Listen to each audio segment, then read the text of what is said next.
Buenos días, buenas tardes, buenas noches, bienvenidas al podcast distópico, el resumen semanal de noticias que ofrecemos cada viernes en Revista Distopía. Hoy creo que en una versión más nocturna, por la hora que lo vamos a estar estrenando, pero viernes al fin, viernes de abducción noticiosa.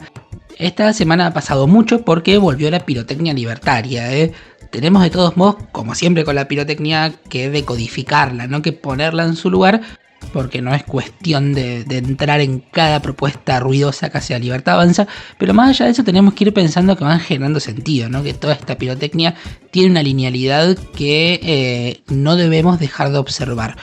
Separar la paja del trigo, se suele decir, ¿no?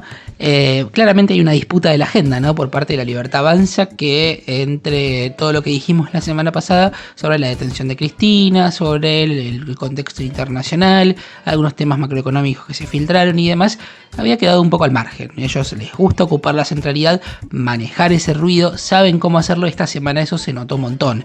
Vimos fake news, vimos violencia digital, que le decimos digital pero también es física, ¿no? Porque esa violencia que es a través de las redes sociales y por la lógica de los algoritmos le cae un cuerpo, ¿no? En definitiva, así que digital tiene que ver con el contexto de enunciación, pero la violencia es violencia al fin, ¿no? Hasta apareció Conan esta semana también, hubo denuncia a periodistas, escándalo en el Congreso, pasó de todo. Así que si les parece, ya mismo empezamos con la abducción de este viernes, que como verás se viene recargada.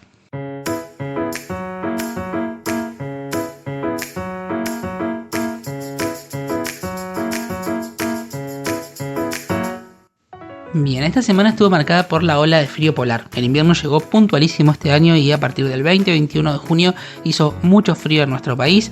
Hubo nieve en lugares inusitados. Los libertarios están diciendo, vieron que era mentira el calentamiento global, no por como hizo un frío extremo y no un calor extremo. A ellos les parece que eso no es calentamiento global. Hay que ver quién les explica. La cosa es que sí estamos viendo los efectos del cambio climático, ¿no? Tuvo sus consecuencias la ola de frío. Por ejemplo, se suspendieron las clases presenciales en por lo menos 6 provincias. Hubo nieve en lugares donde no suele haber.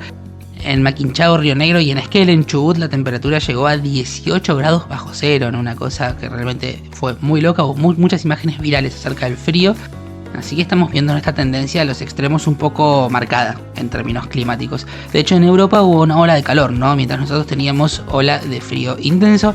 España e Inglaterra, por ejemplo, registraron su junio más caluroso y las temperaturas realmente muy, muy altas siguen afectando a toda Europa. Hay récords históricos, ¿no? De calor en esas latitudes. Pero volviendo al frío, volviendo a la Argentina, hubo problemas con el gas. Mar del Plata, por ejemplo, se quedó sin gas literalmente en plena ola de frío. El gobierno tomó decisiones en este sentido, interrumpió el suministro para GNC e industrias en varias provincias del centro y el norte del país para garantizar el abastecimiento para calefaccionar los hogares en medio de estos días con demanda récord. Reitero, Mar del Plata no tuvo gas, literalmente en plena ola de calor, y acá es donde uno se pregunta, ¿no? ¿Qué pasa con los gasoductos? ¿Hubiese sido útil que no se detenga en un 100% la obra pública? ¿Es necesario un abordaje público acerca de estos temas? Bueno, vayamos extrayendo estas pequeñas lecciones de las cosas que van pasando. Y este tiempo, ¿no? Que es de cambio climático, que es de catástrofes y que evidentemente alguna forma de abordaje estatal va a tener que haber en algún momento. Quizás cuando haya un gobierno menos distópico que este, será en algún momento la realidad menos distópica. Bien, mientras todo esto pasaba, el gobierno avanzó con la desregulación de las garrafas, totalmente contracíclica esta medida. Eliminó los precios de referencia después de haberlos liberados hace algunos meses, así que vemos total falta de comprensión de este tiempo. Por estos días el frío va calmando, no estamos ya en ola polar, pero sigue haciendo mucho frío y hay mucho invierno por delante. Vamos ahora a la pirotecnia, porque si algo avanzó esta semana fue sin dudas la represión. Hay aquí algunos signos que deben llamarnos la atención, ¿no? En algunas cosas que han pasado. Particularmente a mí me sorprendió una imagen, un video que se viralizó de policía de la ciudad de Buenos Aires que le tiró termos con leche, con café y con agua caliente y mate cocido a la alcantarilla a un hombre que estaba trabajando, ¿no? Que estaba vendiendo estas infusiones para sobrevivir, ¿no? Le vendió a otras personas que pasaban en la calle, era un vendedor ambulante, y es viral como la policía literalmente le vacía sus termos en las alcantarillas. La verdad que es tremendo porque hay algo que habilita este tipo de actuación. Hay un discurso meta que va habilitando que la represión sea cada vez más cruel y menos empática, ¿no? La represión nunca es empática, jamás es sensible, ¿no? Pero vemos que llega a lugares donde antes no llegaba, y aquí hay una alerta para prestar atención. Por otro lado, se conoció por estos días un informe interno de Gendarmería acerca del caso de Pablo Grillo. ¿Se acuerdan de Pablo, el periodista, el fotoperiodista que recibió un impacto de una bala de gas lacrimógeno que puso en riesgo su vida, ¿no? Él ahora salió de terapia intensiva, está en un hospital de rehabilitación, pero estuvo meses con su vida en peligro, literalmente. Va a tener secuelas, además, seguramente, de esto que pasó. Es el símbolo, ¿no?, de este momento represivo que estamos viviendo. Bueno, todos vimos lo que pasó porque, por ejemplo, el mapa de la policía es una reconstrucción de los hechos en base a material periodístico y vimos literalmente cómo fue este hecho, pero el gobierno nacional va avanzando con su propio sistema de impunidad, defendiendo a las fuerzas policiales. Hagan lo que hagan, Patricia Bullrich tiene gran responsabilidad en esto, y en esta ocasión, para intentar salirse de la responsabilidad por las consecuencias de la represión en este hecho en el cual Pablo Grillo fue herido de gravedad, terminó justificando el accionar violento de ese momento, diciendo que Pablo Grillo se ubicó en la línea de tiro. Un informe interno de Gendarmería dice que lo que hizo Pablo Grillo fue ubicarse él en la línea de tiro. Iba una bala pasando y él se cruzó, parece ser.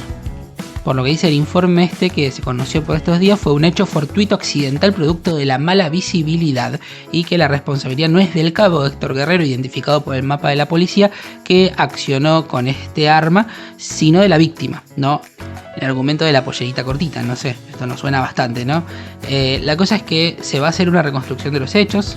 Vamos a ver cómo avanza este tema. La jueza Servini, que está a cargo de la causa, todavía no ordenó mayores medidas. Guerrero sigue en funciones, todavía no son demasiado claras cuáles son las funciones que ocupa, qué va a pasar con él.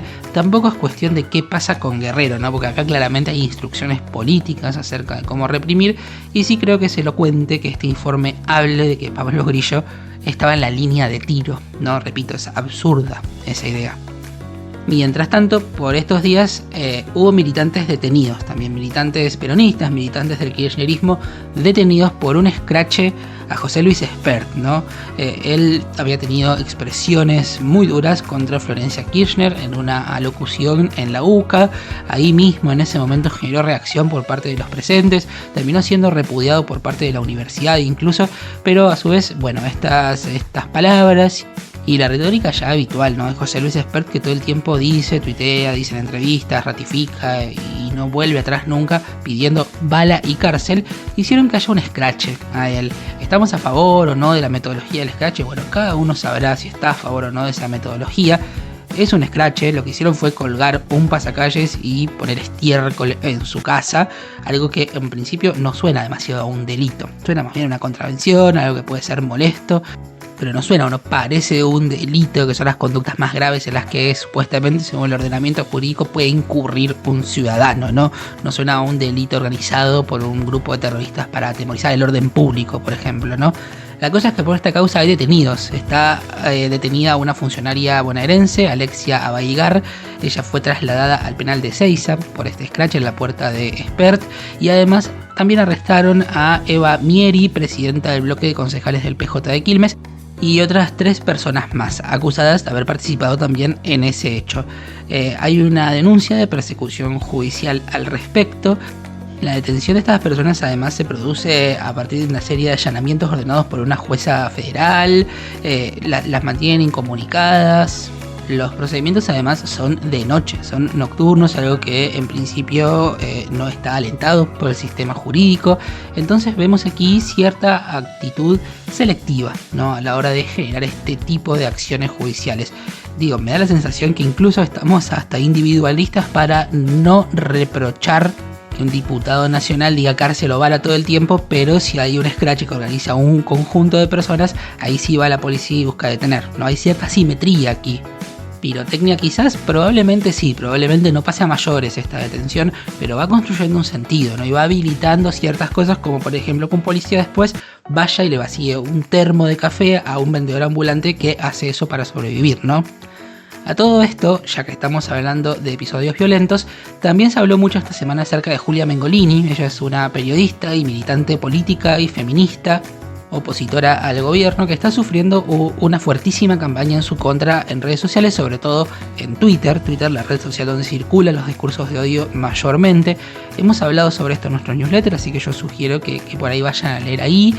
Pero a grandes rasgos lo que está sucediendo es que están inventando hechos, están difundiendo fake news e inventando con inteligencia artificial insumos que sustentan esas noticias falsas, y están diciendo incluso que ella tiene una relación incestuosa con su hermano, algo que es a todas luces falso y se ve incluso en estas noticias y en estos insumos inventados, pero que es puesto a circular y reproducido por toda la tropa libertaria en redes sociales con terminales muy relevantes dentro de ese sistema de proliferación de discursos de odio que llegan al presidente. Milei tuiteó más de 80 veces acerca de Giulia Mengolini en estos días, y lo hizo difundiendo la fake news acerca del supuesto incesto, la relación incestuosa, que es mentira.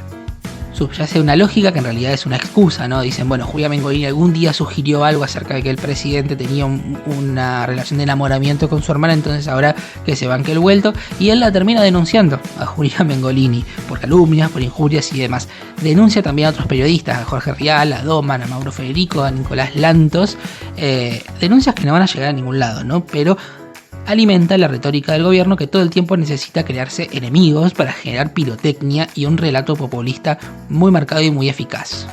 En año electoral se ve que Milei está muy dispuesto a dedicarse a esto, no a hacer campaña, polarizar de esta manera, marcar un yo y el resto, que hasta aquí es lo que le ha funcionado. Vamos a ver si le sigue funcionando, con qué tolerancia y hasta qué punto. Para cerrar este tema, reitero, me parece importante marcar este punto. Se habla muchas veces de violencia digital, esta violencia a través de mensajes que circulan en las redes sociales, que prolifera a través de discursos de odio, que son pequeñas bombas simbólicas, como ha dicho Ezequiel Ipar, sociólogo, en una entrevista que le hicimos a nuestro canal de YouTube. Recomiendo ir a verla también, estoy dejando como muchos hipervínculos en este podcast. Estas bombas simbólicas, estos discursos de odio, son digitales, pero impactan contra personas. La violencia, en definitiva, no queda solamente en el barrio virtual, ¿no? Hay personas que están siendo claramente afectadas por la pirotecnia libertaria. El escándalo esta semana llegó también al Congreso de la Nación. En la Cámara de Diputados se interrumpió una sesión en medio de un gran griterío entre legisladores libertarios y kirchneristas. Varios sectores de la oposición habían logrado quórum para tratar varios temas que habían acordado en una agenda en común, pero al final solamente llegaron a votar que la Comisión de Presupuesto, que está a cargo nada menos que de José Luis Espert, se vea obligada a tratar los proyectos de financiamiento universitario y de emergencia pediátrica para el Hospital Garrahan. El presidente de diputados, Martín Menem, levantó la sesión por falta de quórum, cuando algunas diputadas de Unión por la Patria se levantaron para interpelar justamente a Espert en los pasillos por haberlos tratado de asesinos y delincuentes, sumado a los señalamientos por los escraches en su casa. Y así terminó la sesión, de la cual solamente quedaron los gritos y los escándalos que se generaron. Hablábamos recién del Garrahan. ¿Qué pasó por estos días con el Garrahan? Bueno, cerró la residencia de pediatría del Garrahan. Esto lo dicen los mismos trabajadores y las mismas trabajadoras del hospital. Denuncian en sus redes sociales que el Ministerio de Salud decidió cerrar la residencia de pediatría más prestigiosa del país, y que además lo hizo, dicen ellos, por la puerta de atrás, porque transforman lo que era la residencia en una beca que acusan de estar precarizada. ¿Qué significa? Que los residentes dejan de cobrar un sueldo en blanco, no van a tener más obra social, aportes jubilatorios, aguinaldos, licencia y antigüedad en el hospital, y en cambio van a recibir un estipendio que claramente no es un salario, es decir, pierden derechos laborales. Y sí, esto es exactamente lo que pasó. El gobierno nacional modificó el régimen de residencias en los hospitales. Desde ahora queda una opción con derechos limitados, ¿no? Que es esta que encuadra en el sistema de becas para excluirlas de esta manera de la legislación laboral. Los trabajadores y las trabajadoras lanzaron su advertencia. Los trabajadores del Posada se sumaron también y se declararon en alarma nacional. Residentes del Garrahan movilizaron a Plaza de Mayo, pero no hay interlocución posible. El gobierno no quiere hablar con los trabajadores y las trabajadoras de estos hospitales. Mientras tanto, ¿qué está haciendo Javier Milei? Bueno, en Elige tu propia distopía, el presidente va a participar este fin de semana de un evento en Chaco. Uno dice, bueno, va a ir a Chaco. No fue, por ejemplo, a Rosario por el Día de la Bandera, recordemos, pero sí va a ir a Chaco. Va a encabezar, no sé, una inauguración de una obra, un acto público, a visitar una escuela. No, va a ir a un congreso de iglesias evangélicas.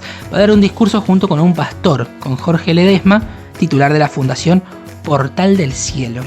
mucho para decir aquí, ¿no? En Elige tu propia distopía. No sé si vieron El Reino en Netflix, si no es recomendable, pero la verdad me pareció un dato llamativo en esta actividad en la cual va a participar el presidente de la nación. Dicho esto, vamos a pasar al pequeño corte que hacemos habitualmente en el podcast distópico.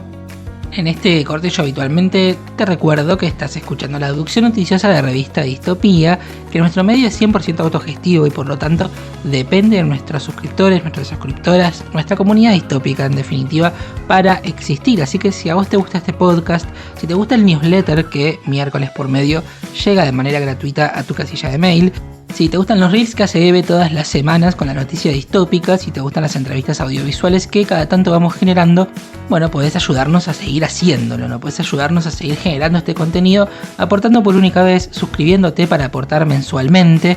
Lo que vos decidas va a estar bien y nos va a ayudar mucho. Vas a encontrar links en nuestra página, nuestro perfil de Instagram también, y te aseguro que va a ser de mucha utilidad tu colaboración económica. Si no es dinero lo que podés aportar, pero querés ayudarnos de alguna forma, lo que son alabanzas al dios algoritmo, así les decimos nosotros, también nos viene muy bien, nos aporta visibilidad. Estoy hablando de compartir, comentar, dar me gusta, likear este video, por ejemplo, recomendárselo a gente que te parezca que le puede interesar. Bueno, todo eso también sirve un montón y es una forma de bancar este trabajo que nos gusta hacer, nos parece relevante y creo, si estás escuchando este podcast, compartimos este sentido acerca de la información y acerca de cómo abordar esta realidad tan distópica y tan extraña que nos toca transitar.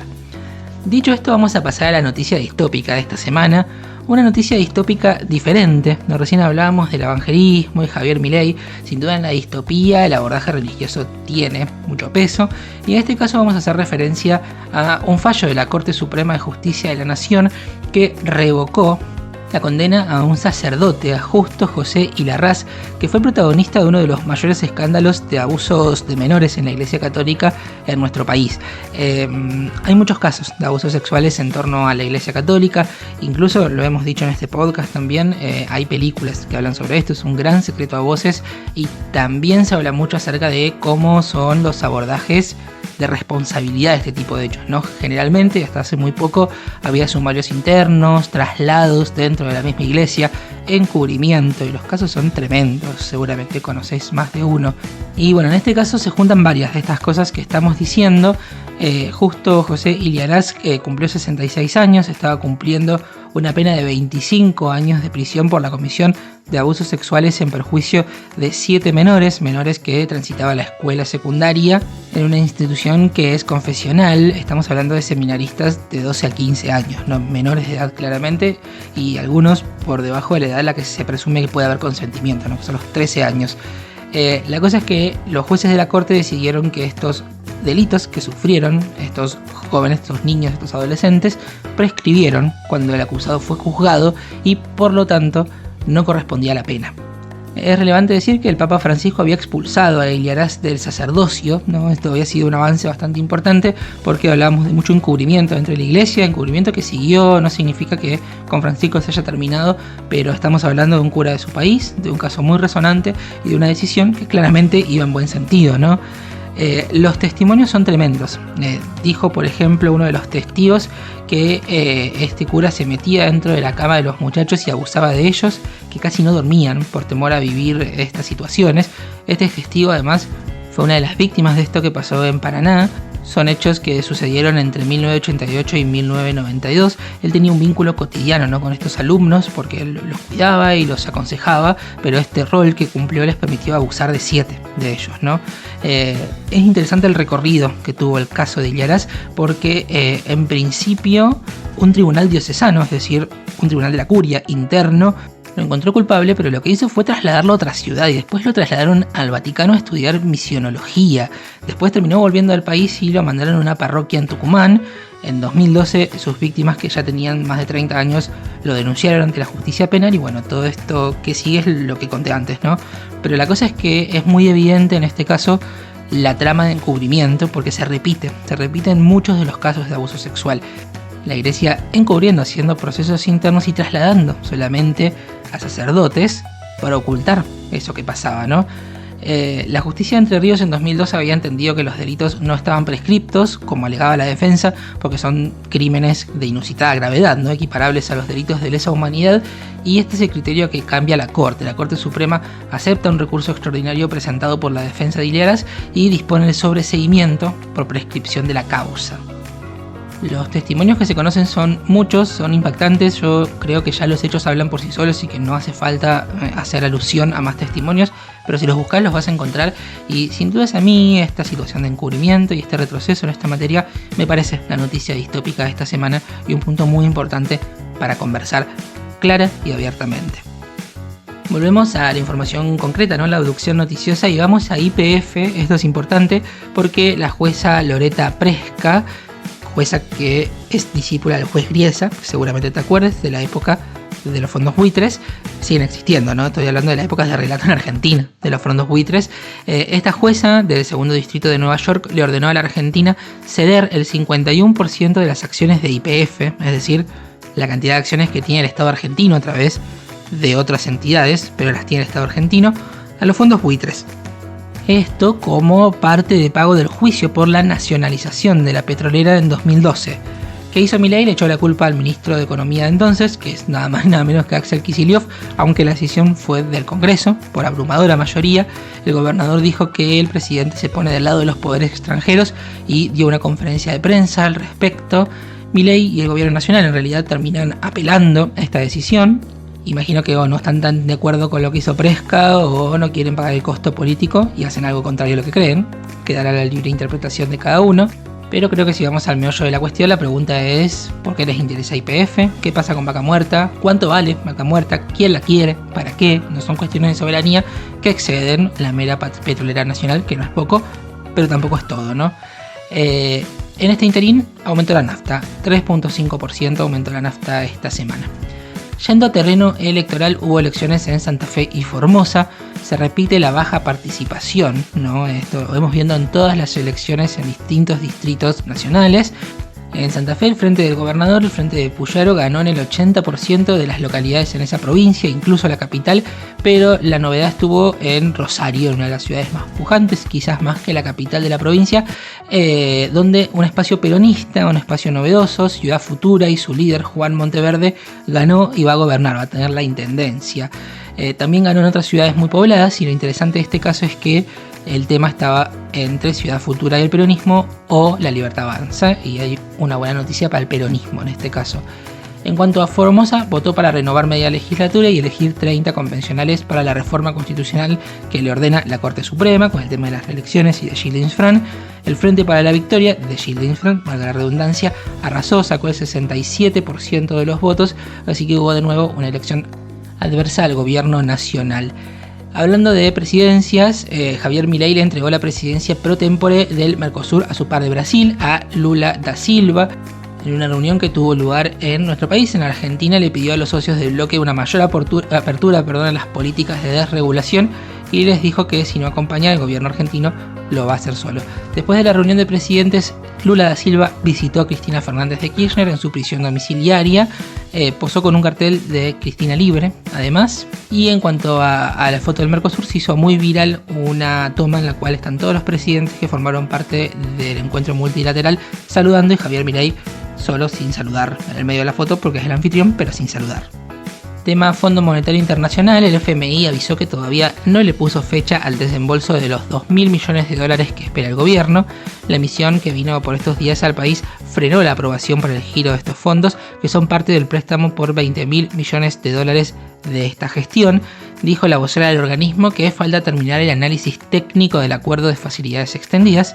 Al país le fue bien con el equilibrio fiscal, le fue bien con el control de la emisión monetaria, le fue bien los ojos del FMI, no del resto de la humanidad.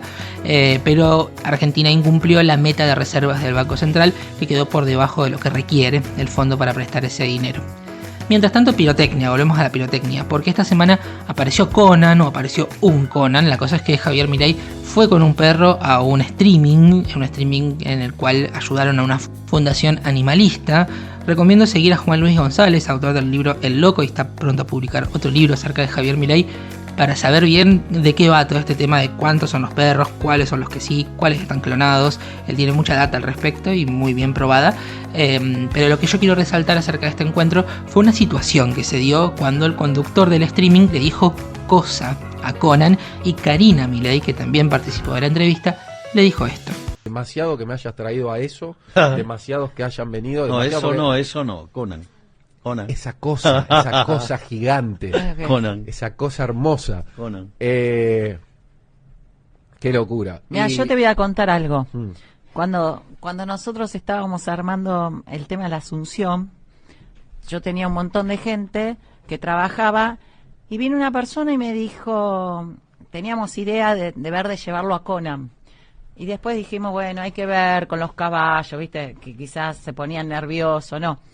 Y la persona vino un día y me dijo, ¿dónde querés poner esa cosa? Cuando me dijo, ¿dónde querés poner esa cosa? Le dije, vos estás afuera de esta reunión y no trabajás más conmigo. Así que por eso te digo, cuando decís cosa, porque me dijo, ¿dónde querés poner esa cosa? Yo digo, ¿de qué me habla? No, déjame volver, cosa hermosa. Ah, bueno, ¿viste? No me hagan esto. No, porque me contó que echaron a uno de una reunión porque le dijo cosa. No, de la reunión no. No, de la reunión no. Lo echamos. Nunca más volvió. No es que de la reunión. Oh, no, tengo testigos acá. ¿Sos vos testigo? Sí. No, pero pará, si fue despectivo, perdón. Bueno. El presidente no escuche Era esto. para aclarar nada más.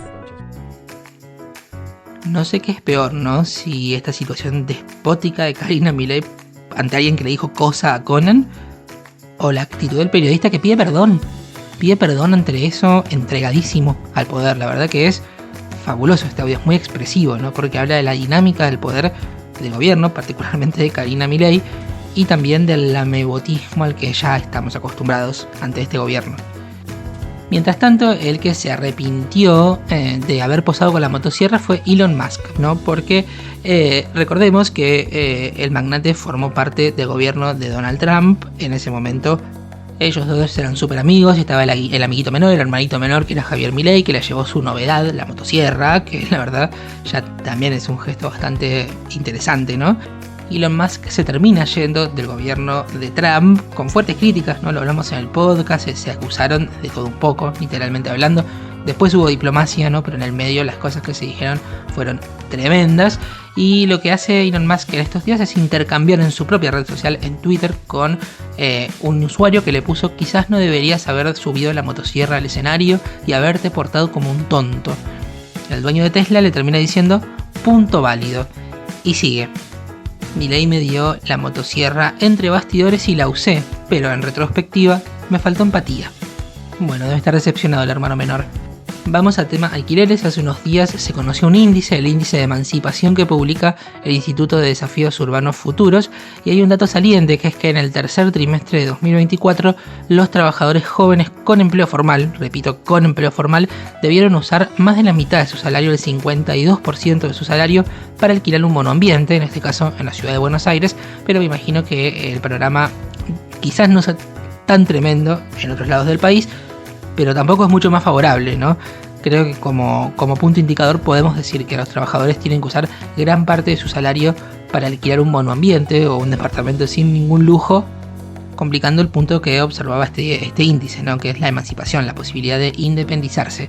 La cifra, 52%, es menor a la observada durante el albertismo tardío, ¿no? Cuando hubo muchos cambios normativos, estaba el ruido político de las elecciones, en ese momento la inflación era realmente galopante, era muy pero muy fuerte, pero sigue siendo muy alto.